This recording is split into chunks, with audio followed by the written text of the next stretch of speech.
Watch every weekday from 3 to 6 p.m. on AM 1470 WNN and TrentoVision.tv. Now, let's get a peek at Tom's view of the world.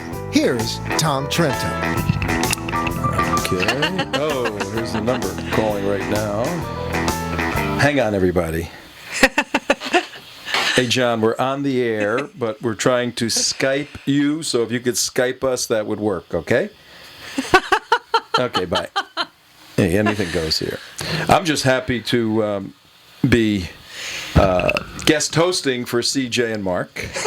He's back. It's good. I'm filling their spot. They ran the SS Trento Vision not into the ground. Or even into an iceberg. No, not even into an iceberg. But they ran it quite well. I was able to catch some of the Tuesday show where, what was on the Tuesday show? I caught some Israeli of it. elections. Oh, that's right. Monday we did the inauguration in Washington, D.C. And Tuesday I was in Washington, D.C. Oops. But I had to go to D.C. No, you were in Kiev. I was in Kiev, yes. I had to go to Washington, D.C. to make sure that the president and his entourage cleaned up the streets and everything was back in working order. I can report, folks, that Washington is not your daddy's Washington anymore. It's changing quite rapidly, but I was there. I watched part of, in fact, I introduced it, actually, on the little Skype thing. Yes, you did. Yeah, that worked well. And I was in an office where I couldn't have anything showing behind me. There was some interesting stuff behind me. I was meeting with some folks, some military folks that have some good insight into stuff. And, we got more information as to what's going on in the world. So I was there Tuesday, Wednesday, came home yesterday. You guys did a great job, by the way. Should we let him back? Should we let him back on, CJ? Yeah, we had minimal complaints, I hear. I won't tell you about the complaints. No. Everything went very, very well, and you had some great guests. Yes, we yesterday, did. Yes. We had some great guests Tuesday also. Yes, doing what does this mean? We have a new president. We don't have a new president. We have a newly inaugurated president, still the 44th president of the United States. A freshly coronated emperor. Barack, which is an Arabic name. Hussein. H. Obama. H, which is an Arabic name, and Obama, an Arabic name. We have an Arabic named president. Just par for the course. Well, he is our first Muslim president. The way things, at least according to Siraj. At least according to the Muslims. According to the Muslim world, the Islamic world. Yeah. Then you guys did some stuff on Hillary also yesterday and her theatrics. I was fake crying. I was mere feet away from where she was live, but I couldn't get out of the meeting. I didn't want to get out of the meeting, but I wanted to be over there, listening and watching. And you can go into those rooms. They allow the public to come in as long as there's enough seats. It was appalling. But, we're going to get into that in the third hour. Hi, I'm Tom Trento, back in the control chair here, enjoying home sweet home back here. Home sweet home. WNN 1470 in Boca Raton, Florida, where it ain't friggin' 16 degrees, let me tell you that. It is cold in Newark Airport. It is cold in Washington, D.C. When you walk down the jetway, you leave from Florida and it's warm, and you take your coat and all that nonsense. And as soon as that jetway opens up and you walk down, how many have had that experience?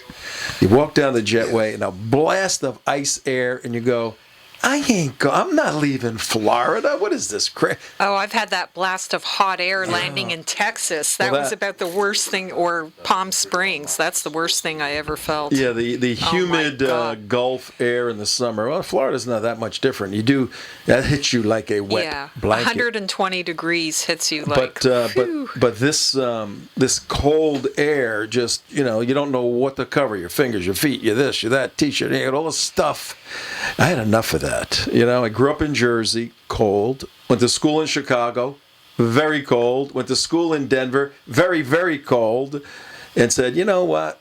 I'll leave the ice stuff to others right now. I'm doing like every Italian and Jewish person does from New Jersey. I'm heading south to Florida. So it's great to be in Florida for sure. Now, the downside is, if I had to live in another city, Mark, if you had to live in another city in the United States of America, but a city, not a state. Well, city. you know. You gotta pick a city. And one of the two or three. Mike. A city? Yeah. I would move back to LA. Los Angeles? Yeah, or like Northern California. Yeah. L.A. or Northern California. Or San Francisco? Yeah, maybe. Okay. Maybe like What do you like about those places? climate. Just the West Coast. I like everything about the West Coast. You do? You're West Coast guy? Yeah. You're Yeah, West Coast? he's a nuts and berries kind of guy. You're West Coast? Okay, he's West Coast. We're East Coast. What if you had to go to another city, CJ, in the United States of America, or if you had to go to another city? 888, do I remember the number? 888-565-1470. If you had to move to another city in the United States, tell us where you would move and why. Where would you move? Can I think about it? Well, I know where Phil Mickelson doesn't want to live. Yeah, right, exactly. And Tiger Woods is back, and he's got his back. He says, I'm getting out of this California. 64, 65? 63, I heard. But 63%. it's another couple tax, percent. You know, it's like, oh my God, you know. And Juan Williams last night commenting on that Right. on Fox, Hannity, whomever it was, said to Juan, what is the figure? Don't scam me. Don't play games. Tell me the figure. Somebody makes $1. How much of how much taxes should they pay? Yeah. And how much should the worker keep? But But Mickelson is playing. He's a golfer, pro golfer. Right. He's making $30-40 million a year. That's a lot of bread going somewhere, right? What do you think Juan Williams I know it. I said? watched it. Did you watch it? Yeah, I watched it. What did he say? What did he What'd say he about the say? 63%? He goes, well, that's a little bit, we don't know about 63%, but 50% is okay. Yeah, he goes 63 is the high, but 50% is the Half magic of what you number. make Yep. should go. And now, is that just the federal government, or is that That's all all, taxes? that's all of taxes. All That's taxes. all taxes. Well, probably we're already paying more than that. It's a beautiful world. It's a beautiful country. You know, America's. You got to pay your way back in. America's great country. What do you see? Here's the problem. And Juan, and just to reiterate this, Juan Williams is not, the Uber left. No, he's not. He's not. He's center left for sure. That's why they have now him we on look there. at Barack Hussein Obama's father. Yeah. What did he say the maximum tax rate? 100%. 100%. 100%. Yeah, and basically that's the communist model. Yeah. Whatever you make goes back to the government to provide And they'll everything give something you need. back Yeah, of to course. you, And maybe. you go back to Woodrow Wilson days. He was all the way up to 72, 73%. Yeah. Unbelievable. Our visitor in the back, you can't be moving around. We have visitors on occasion. You too could visit. Yes. And you can participate in the Mozart. We're going to do that in a second. Have you figured out where you would live yet? What other city? No, I was listening to you. Oh, okay. Give me another minute and, I would live in Washington, D.C. You would? Yes, I would live in I Washington, had a lot of opportunities to live in Washington, I D.C., would. and I turned them down, and for good money. There is no way in God's green earth I would ever live in Washington. Why would you want to live in Washington town? Well, growing up in the city by New York, you know, the whole big city thing, it gets in your bloodstream. Then in Chicago, I lived downtown Chicago, so I had that whole city thing going on. But then when I got involved in activism, I lived in downtown Denver at the state capitol, and a lot of our work is political work. I mean, we're trying to influence public opinion so people change their view about what's right in the world, and then as a result vote differently. That's called public policy, and to be right where it takes place, right where the laws are written. You can walk in the meetings, you can meet the people. The center of all of that to influence that power is I love that position. Are you announcing your He's candidacy? living in- are you yeah. announcing your candidacy for the Well, next you're round? living in Twinkle City. If nominated, I can't run. The plus Washington, living in New Jersey, I think our 8th grade trip, when you take an 8th grade trip, we took the train to D.C., and it is inspiring and awesome to see the stuff that's on the dollar bill, the $5 bill, and all that you study about. No, it's a beautiful city. There. I'm still amazed when I walk around yesterday, just driving around, looking at the buildings, the architecture, the seat of all of this stuff, the Pentagon flying in, seeing the Pentagon. I could never live there. Oh, I love visiting there. Don't get me wrong. I love visiting. I like to visit there, but No. but I had 2 opportunities to move there, and I took a pass. I went to Seattle. I got mugged in Washington D.C. Well, it's a dangerous city. I mean, me and Jess both got mugged. Well, that's the people don't realize that the federal district is pretty well protected. You take a step off of that, and you're in Washington Washington D.C. You're in proper. the hood. It's bad news, man. Yeah. What happened to you? No, we're at a McDonald's, and we're standing in line, and you step one block outside of D.C. area. Well, that's where our hotel was, like one block just outside that area. And we came down to go get McDonald's late night one night, and it was in a all non-Caucasian, if you will, establishment. And next thing you know, Jess and I are both just dragged out, just getting the tar beat out. Oh, really? Physically attacked? Physically. I mean, when I talk about mugged, I'm talking about beaten up, blood all over the face. Oh, you're kidding? No, and Jess got the same thing, and girls were beating her up on the other side. Yeah. You weren't where you were supposed to be. And the only reason we got beat up was because we were white. You were white. You're in you're in the hood, and you're not where you're supposed to be. Who the hell are you going into their neighborhood? Right. That's a rough part about D.C. I've been there, a million times, and you don't go on the east side. You stay on the west side. You got to be careful. And the for those who think they can travel and carry their firearms, if you're so inclined, not in Washington D.C. That's a tricky town. But now there's so much protection all over the place. Okay. So in any event, now, I do would you go get to Washington. Have a summer house or a winter house? I mean, are you stuck in our the fantasy same, world? Yeah, are you stuck in the same city all year? Because that could be tricky for me. Yeah, some of the folks that do live there go, oh man, I wish I was going back to Florida with you, man. Yeah, because I like to live in carefree Arizona in the winter, and then go to the mountains in the summer when it's too hot to be near the city. Speaking of cities, Charlotte is a nice city, and I'm wondering if our favorite lawyer has contacted you guys at all from Charlotte and his big-time meetings? Yes, he did yesterday. Give us a little update and tell everybody who our favorite lawyer is. Our favorite lawyer is Peter Feynman, and he could be reached at feynmanlaw.com. Frozen. No, we're going. No.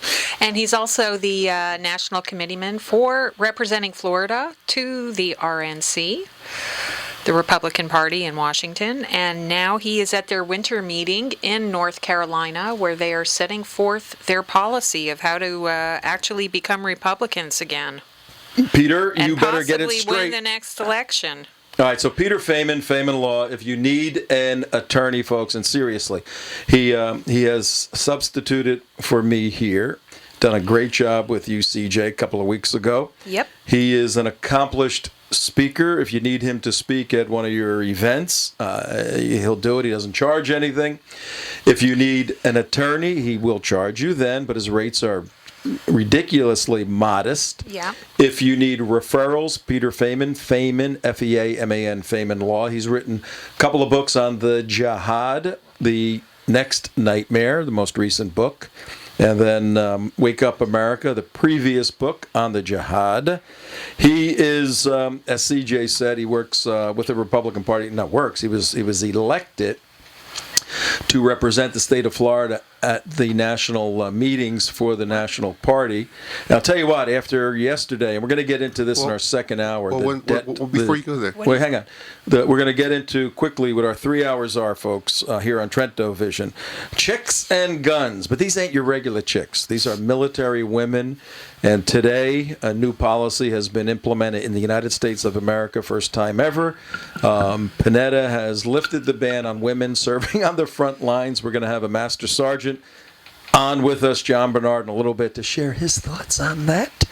We want to hear your thoughts on whether or not women should be fighting on the front lines in the United States military. First hour. Second hour, them pesky Republicans that Peter's trying to straighten out in Charlotte. Those squishes. Well, we have actually an update report on that every day since you've been gone. I don't know if you've been listening to our show. I have not been able to all the time. He's been because in I was, important meetings. Important meetings. Secret meetings. But Peter Feynman has been sponsoring a spot on our show every day. Okay. Which is the daily Vulture Report. Yes. Oh, the Vulture Report. And he is actually, Mike, do you have a Vulture Report for the sponsor? No, yeah, okay, we'll work on that for the second spot for him. All right. And he counts the number of vultures that are circling around, and Peter Feynman sponsors that, turning it law. Okay. There. Also, while you were gone, we took a vote and we decided not to give you a salary and to split the proceeds between ourselves. Speaking of no money, the last time I looked in our account, we need the cookie jar is empty, kids. We need a little activity out there. You know, this $18 a month thing is. We need a few more of you participating, and in all seriousness, if you're in a position to write larger checks, they're tax deductible as we educate everybody on national security and other issues. But you want to keep a tent over this circus? Yeah. If you want to keep a tent over this circus, you're going to have to help us out. It's tax deductible. Go to TrentoVision.tv. You click there. It'll take you to the United West website, our sister organization. Made it easy for you. You can throw your credit card down, max it out. Black American Express cards. Yeah, max it out because you're not responsible for your own debts. Maybe the government will bail you out if you can't pay your bill. We're going to get into the absurdity of the House Republicans yesterday voting to not enforce the laws regarding the debt ceiling limit, and President Obama must be laughing his head off. By the way, that's our second hour. The third hour, we're going to our favorite friend on the face of the earth, Hillary, or as I should say, Madam President. Are we going to pillory Hillary? We're going to bow down to Madam President because what occurred yesterday is the precedent to her becoming the president in 2016. We'll take an interesting look at that. I had an opportunity this morning to be on our good friend show, Brian and Steve Kane, Brian Craig, for about a half hour. They were interviewing me on the Washington trip a bit and Hillary. And we went through quite a bit. We're going to bring some of that, our spin. I know you guys did quite a bit on that, but we have another spin on Hillary, Benghazi, and the new phenomenon that's occurring with Democrat men. The loud men, Ed Schultz, I watched him last night. Mm-hmm. There's a new phenomenon with men going on regarding Hillary. They're called, let me get this right, Hillary-gasms. They're Hillary-gasms. The Democrat men on the left are having Hillary-gasms. Well, that is hilarious. It is unbelievable how they're just fawning and falling down over her masculinity and the way she handled the Republicans' Hillary-gasms yesterday. Is this the same Hillary they pilloried the last time when she ran against the Messiah? Yes. You know? Yes, because then they were having Obama-gasms. 2 words, postmodern. We'll explain why you're so frustrated, Mr. and Mrs. Conservative. You're so frustrated with why don't they, the other side, understand? Because we are in a postmodern world where the basis for understanding truth and logic and factual information has shifted. So it's basically we're talking 2 languages. The left has one language, the right has another language, and you can't run a unified country with dual linguistic fundamental approaches. Well, why shouldn't they have dual linguistics? I mean, they have 5 genders instead of 2, so yes, they do. They need extra languages, don't they? And Leon Panetta said today, and the president said today, we need essentially a gender-free military, where we don't look at gender anymore. We only look at the fairness and the equality for all people serving. And he cited the "don't ask, don't tell" revision, saying we now will have the best military in the world, the best social experiment military. I thought we had the best military in the world without these. Until they started Do you have John tinkering in with there? it. Yeah. You know what? We were having problems with Skype. Let me give him a try again. Give him a try, and we'll have him call in if he can't get in. All right, so here's what we're doing. I'm back, and it's nice to be back home here. 76 degrees And it's inside. Really nice to have you. Good to be here with the team. 76 degrees inside. I don't care what it is outside because it ain't 16 degrees, but what is it outside? It is 75 degrees in beautiful, sunny downtown Boca Raton, Florida. That's like And if you live somewhere else in the country, you're out of luck. you're screwed, dude. Screwed, blued, and tattooed, and frozen because it is cold. Ooh, I can feel the cold. What about traffic? Traffic, it's 3 o'clock. If you're at work, you should leave right now before it hits 5 o'clock. Okay, do that. Good advice, and tell your boss, hey, Trento Vision gave us a traffic report. We have to leave right now.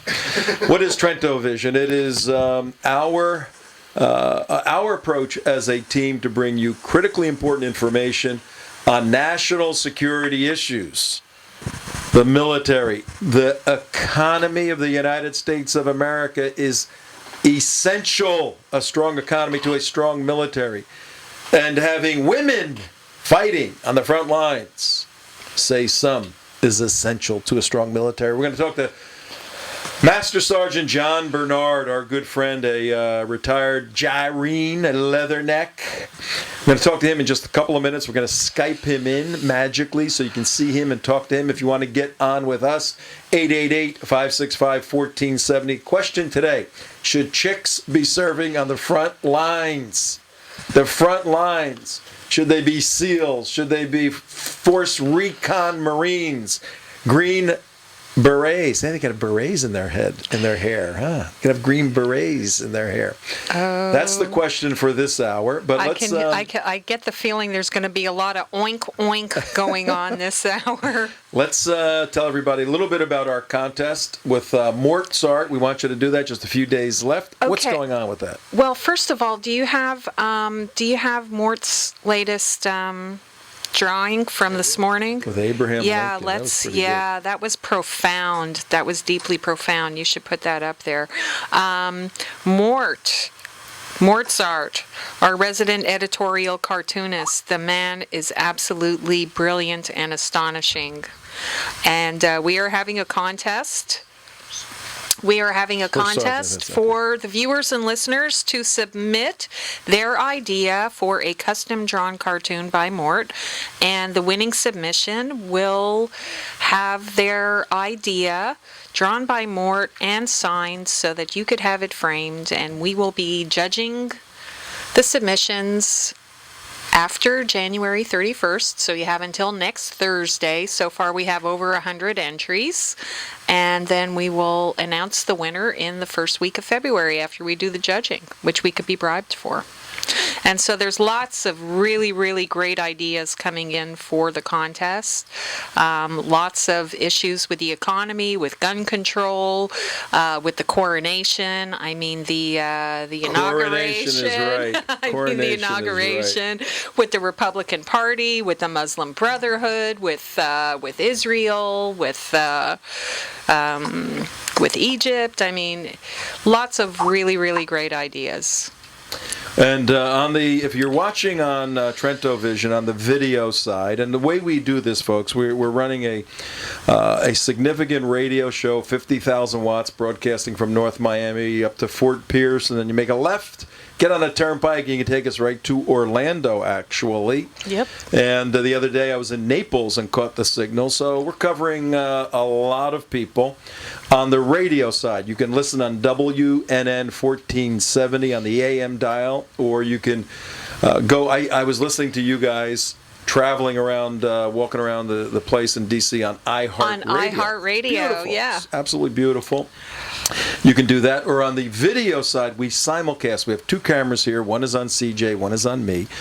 And that is unfortunate. we simulcast so you can watch the show. Right now we have Mort's latest drawing. It's an unbelievable drawing of Abraham Lincoln, and he has a weird-looking President Obama, and he says on January 21st, the inauguration day, coronation day, Barack Hussein Obama delivered his second Gettysburg Address Yeah. attempts to equate this pastiche. What is that? Pastiche. What is that? I don't know that word. Mort is he throws out these words. He's pretty erudite. Of propaganda with President Lincoln's Gettysburg Address is to dishonor the memory of every American who has died in the service of this nation since the Civil War. Then he says down the bottom, just to make sure you get his point, he says these two men are separated, Obama and Lincoln, as Lincoln tried to join the two together on Coronation Day by 149 years, and also about the same number of IQ points. Well done, Mozart. Well done. Well, it's interesting that you hear these liberal left reporters going. It's really quite funny. They go, "Well, he's the smartest president it's ever been. He's so smart. He has just an unbelievable IQ." And people are asking, "Well, what?" Well, bigger like, than what has he done? What has he said? What has he thought? Well, they try to qualify it, and they go, it's really funny when they try to qualify it. Yeah. It says, well, bigger than Einstein? Well, not quite as big as Einstein. Well, better than, he's the best president we ever had? Well, better than JFK? Well, and they just start floundering all over the place. Well, maybe it's based on all the scholarly articles that he's had published, and maybe it's based on his brilliant academic records. Yeah. I guess we don't know what's in those, and I guess we haven't seen any brilliant scholarly papers written by him, so... We don't know. So they must have access to the secret vault that the rest of us don't have access to. Well, it's probably, his award. Postmodern.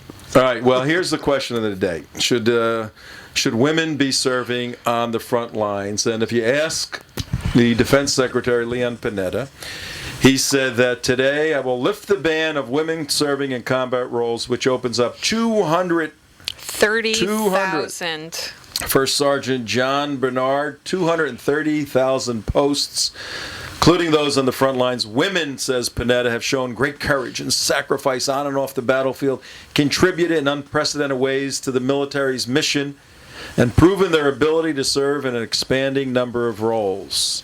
The department's goal in rescinding the rule is to ensure that the mission is met with the best qualified and most capable people, regardless of gender. What say you, First Sergeant John Bernard? Well, first of all, you just have to look at politicians. They have to couch things in such a way that if you disagree with them, it becomes evidence that you are somehow either a racist, or you hold women in low esteem, or some other group that they decided that they're going to wrap their arms around. If you don't agree with them, somehow or another, you hate these folks. There isn't a single Marine that can think of, certainly not myself, that did not hold women in the Marine Corps, that don't hold women in the Marine Corps in high esteem. They add at the very least color to the organization. It would be an incredibly bland place without women. Having said that, there are some significant physiological differences between men and women, and I find it curious that politicians, while they're trying to rewrite history and rewrite everything else, are now trying to rewrite the very definition of the two genders. That's the whole point. In general, are not going to be able to, cannot build the muscle mass required to carry the load of an infantryman in the Marine Corps for certain. And I don't know the Army, but I can tell you right now, I don't know it intimately, but I can tell you that those that I know that are in the infantry are carrying a pretty heavy load. And to that extent, I don't think women, in general, they can expect to muster enough women to fill those billets. Assuming that they're in fact infantry billets. I'm now starting to hear that they're walking that back a little bit, and they're talking about battlefield, quote unquote, without necessarily filling infantry roles. In terms of their desire to do the job, in terms of their patriotism, their sense of responsibility to their fellow Marine or soldier, nobody would ever question that. Women carry with them something that we don't. We learn it on the battlefield as men. Women carry it with them innately. They've got this sort of mother instinct that extends to everything. So they would see. I don't see this. I don't see this as a denigrating comment. I see it as a plus. that when they get out there, they see everybody around them, their entire unit, as a very close family, maybe even before the men do. So to suggest that there's somehow or another some innate character weakness in a woman, that's not the issue. This isn't a question of character. This is a question of a woman being able, or women in general, being able to put on the amount of muscle mass that is necessary to carry a 100-plus load in the kinds of temperatures and the kinds of conditions, and for the amount of miles that their male counterparts do regularly. John, let me ask you this. John, this is Tom, and I'm here with CJ, Mark, and Mike. Let's establish for the record here at 33 minutes after 3 o'clock on Trento Vision on the East Coast, so it's 3:33. I think John is in the same time zone. You're way up north. Let's establish your bona fides. What do you know about the Marine Corps? Well, I joined the Marine Corps in 1972. I retired in 2003, so I've got just at 26 to explain that in detail. Wait, John, you cut out. Say that again. Yeah, I joined in 72, retired in 2003. Spent my entire career in the infantry, all of it. I've got a combat tour in the Gulf, and that was as a scout sniper.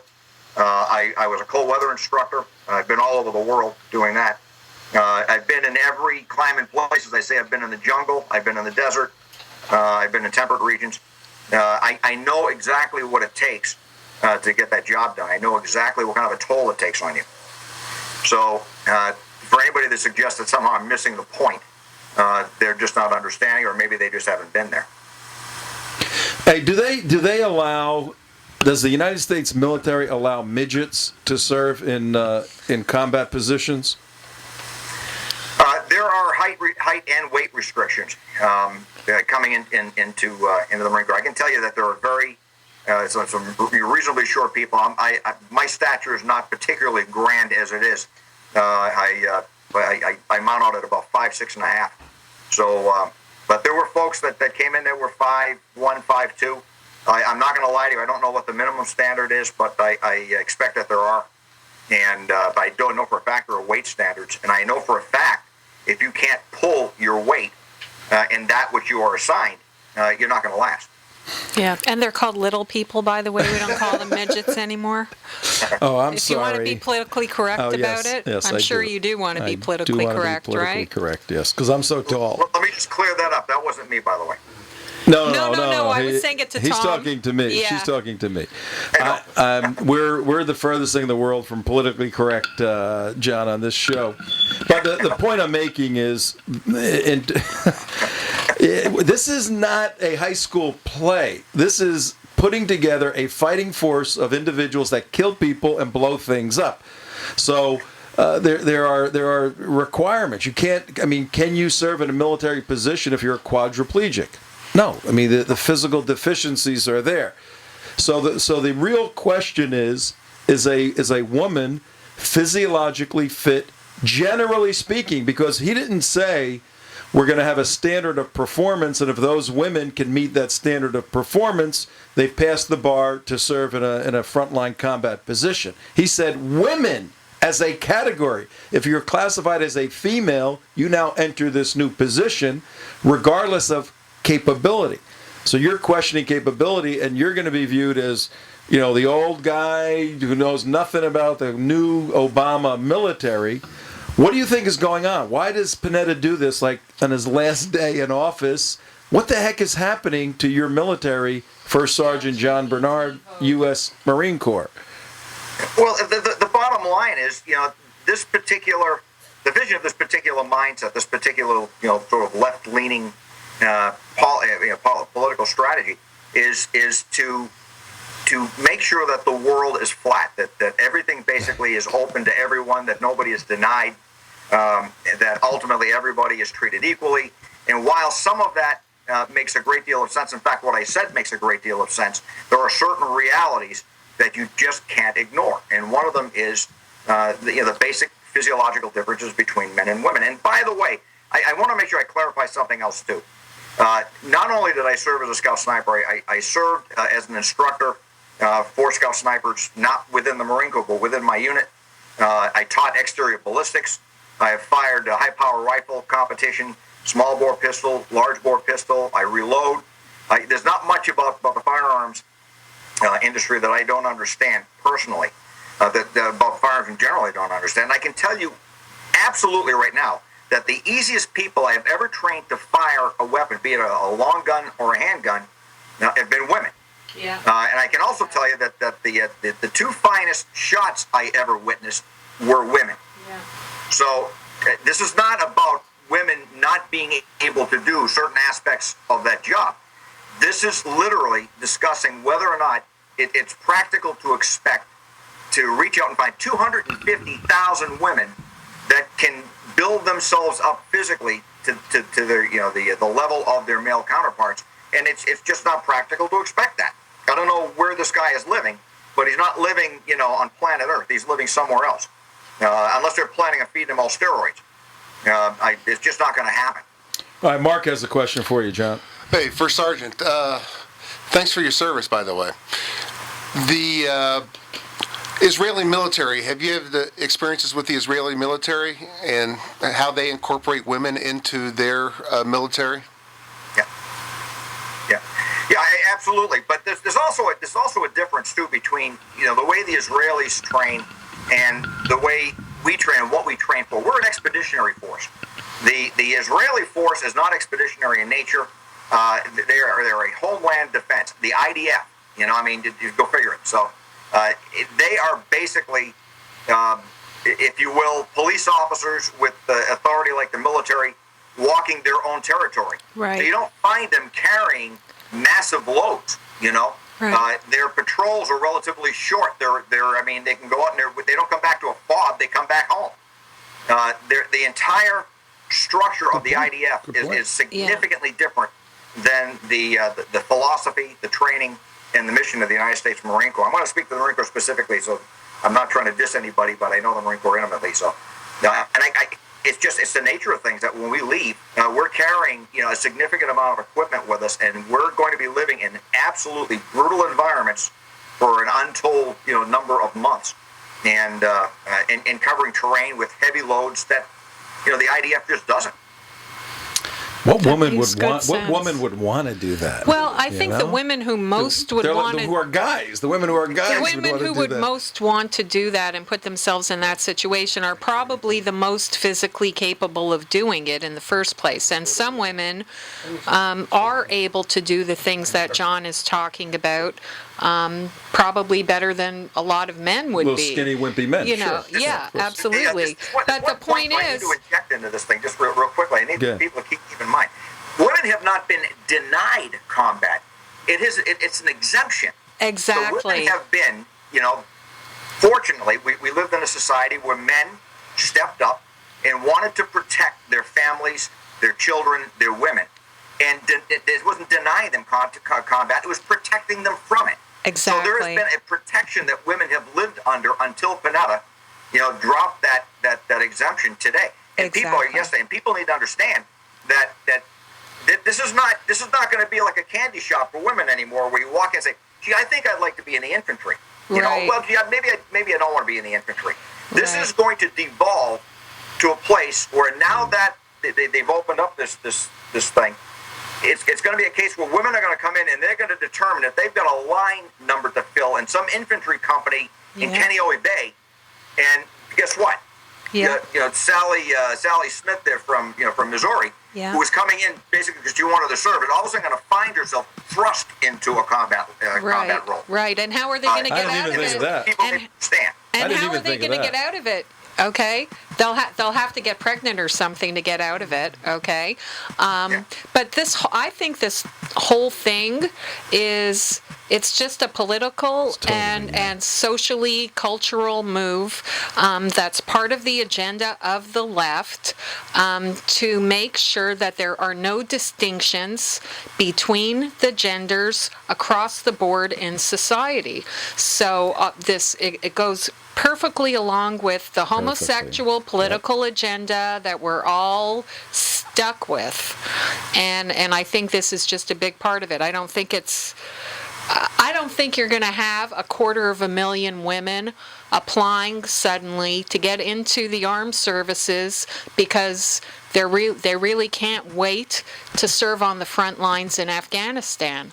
And like John said, he said right now, I mean, whatever their positions are, if they are attacked, they will defend themselves and the soldiers or Marines that they're with, wherever they happen to be, the same as the men would.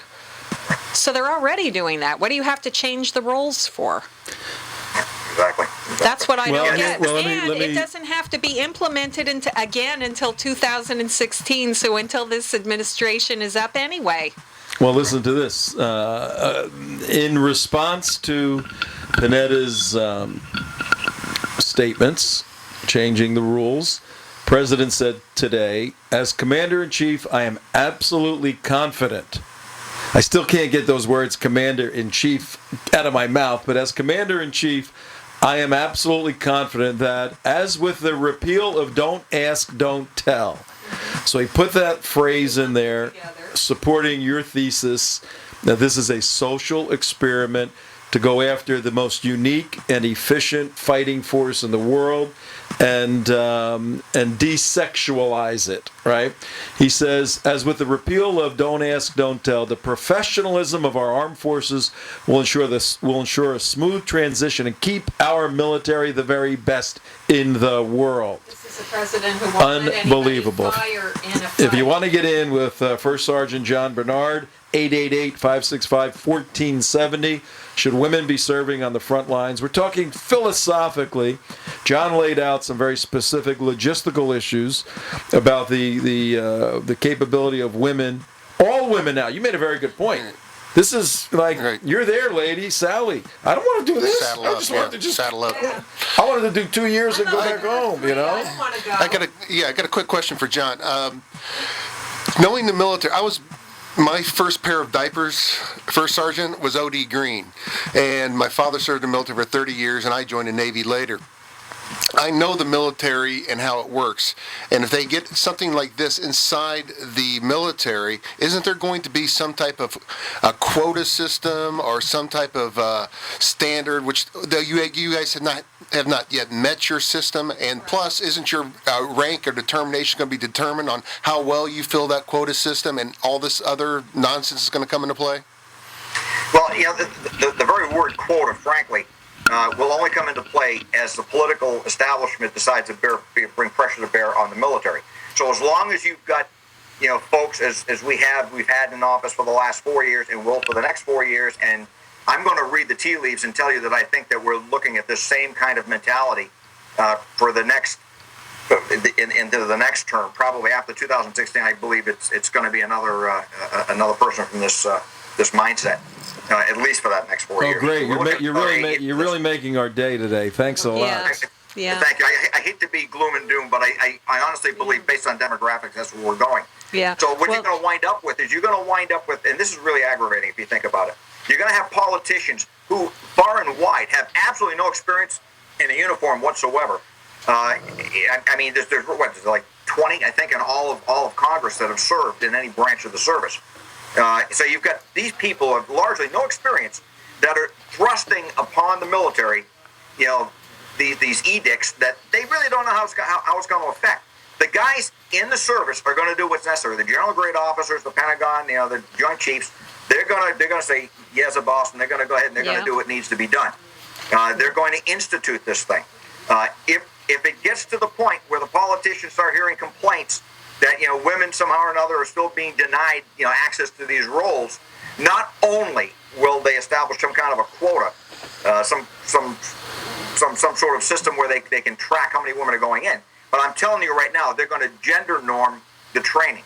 Yeah. And the problem is that the battlefield is not gender norm. Yeah. So that's coming. That is coming. You're going to Then find it's going to be handicapped what you're going people. to wind up with is a substandard, organization. Sign language for the deaf who want to serve on the front lines Well, yeah, and things I mean, like that. I mean, it's ridiculous. Go ahead. And this is the military that's not allowed to return fire in current combat conditions. So I guess it doesn't really matter if it's men or women, because the men who are there are not allowed to fight for the most part anyway. Yeah, maybe that's a good point. You got somebody that wants to talk to Yeah, we do. We First have Sergeant? Noah on the line, I think. Yes, how you doing? Hi, Noah. I have a comment and a question. Number one, I served in the IDF, and believe me, women did not fight. They served in the Army, but they did not do fighting in frontline units. I don't know where people get this idea that the Israeli Army is like totally, Integrated. Maybe in 48, 49, Right. the women were in the Palmach or the Haganah, and if they were attacked in a kibbutz, they would fight and shoot back, but they did not serve in fighting infantry units. Exactly. That's very interesting, because you see all the It's a lot of propaganda. Yeah. Believe me, I served in the units. We had women in my unit. I served in a unit called Nachal. We had women, but they didn't fight. They were like secretaries, they were clerks, but they didn't do actual fighting. but they carry their M4s with them, right? They had, but it was more like it was almost like the wax back in World War II. They had the uniform, they had the gun, but they didn't do the actual fighting. I was there. A lot of what you hear about the Israeli army is from back in 1948, when these little kibbutzim were being attacked, and the women would pick up guns and shoot at the Arabs, but they weren't actually in the frontline units. Okay, Noah, what's your question for John? My question is this: are the squads and the platoons going to be integrated, or are we going to have like all-female squads and all-female platoons on the front line? Yeah, and are they going to have to wear burqas if they're serving in Islamic countries? I can't see squads being integrated, though. I can't see a woman being in a squad with 9 men. Well, let's hear what John has to say. Oh, they've opened up Pandora's box just like they did with the repeal of DADT. No, this thing is absolutely going to be fully integrated. Look, think about it. If they decided they were going to bring women in and then they were going to keep them segregated because of all of the issues that we could discuss right here that might arise, including sexual discrimination of one kind or another, then you're going to hear all kinds of complaints. So rather than have those complaints, they're going to integrate. Now, will there be complaints after the fact? Yeah, I can tell you the kinds of complaints that will be coming through the system once they're fully integrated. But if anybody thinks that these are going to be segregated units, they're out of their mind. These are going to be fully integrated, and I don't know if that's going to mean there'll be 2 women per squad, or 1 woman per fire team, or how that's going to work. You're going to shake out. My guess is within the Marine Corps, once they're told that everything is equal, they won't be looking at that. They're just going to be looking at a green body coming in, and they're going to fill a line item note with a green body, and be that male or female, it won't make any difference. All right, go ahead, Noah. If you're in Afghanistan and you haven't seen a woman or you haven't touched a woman, and then all of a sudden they send in a nice-looking girl into your unit, that's insane. That's insane. And then what's going to happen to them if they're captured? I'm saying the men are going to be fighting over the girl. Well, here's also a good point CJ brought up, and it was just one second point, but it's actually a very critical point, is Islamic view of women in the Middle East is highly offensive to Islamic people. So therefore, what are the women going to have to do? We had lawsuits over that already, where women were required to wear burqas, or they're supposed to walk behind the soldier. So if they're in a foreign country trying to police a state, even, it's a ridiculous proposition to put women in the front lines against Arab cultures. It's really ridiculous. Right now, the women that are serving. Thank you very much. All right, thanks, Noah. The women that are serving are over there are wearing hijabs and all of this in their. So they're going to have different uniforms. In their public relations and that sort of work they're doing. But if they're a fighting force, and the fighting force is on a Humvee and they come into town, the local population is going to be furious with a woman who is not hijabed up as a warrior. Yeah. With a gun. Yeah. With a gun. God, these people are idiots. This administration and president, these people are complete idiots, John. So there's just no question about it. And the thing is, I need to emphasize this so people will understand. This is not a male versus female discussion. This has nothing to do with that. And if anybody knew me, some people would call me a chauvinist. I am far from that. I'm old school in that I want to protect, what we used to refer to as the among us, the women and the children. Weak in the sense that not capable of building the same body mass. And that traditionally we don't thrust our women and our children, young children, into these kinds of horrible situations. You try to protect them. That's what men want to do. I don't see a woman as less. I don't see a woman as less intelligent, less capable. Like I said, in all ways, her ability to think a way out of a problem. In some situations, a woman would be probably quicker than a man. In other situations, you're talking about marksmanship or some of the basic field skills. Women are great. They're just absolutely fantastic at that stuff. In fact, this whole It's just not practical. is about whether or not it is reasonable to expect to find 250,000 women who can be physiologically this is nuts. equal to their male counterparts. And it's just not practical to even think about that. It just can't be done. That's what we're saying, yeah. All right, John, we're going to have to let you go. I really thank you for Thank you so helping much. bring some sanity to this. Ladies and gentlemen, our good friend, First Sergeant John Bernard, almost 30 years as a gyrene, knows a little bit about what he's talking about. He John, knows some stuff. you take care. I've been getting some texts here from people saying, right now, women, for the most part, they're not even allowed to address the men in some of the Arabic countries. Yeah. Now you can have warriors there.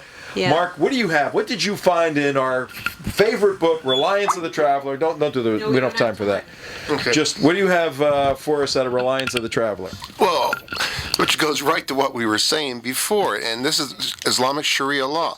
Now, this is it says masculine women and effeminate men.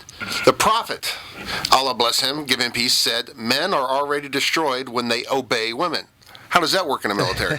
The Prophet, Allah said, curse the effeminate men and masculine women.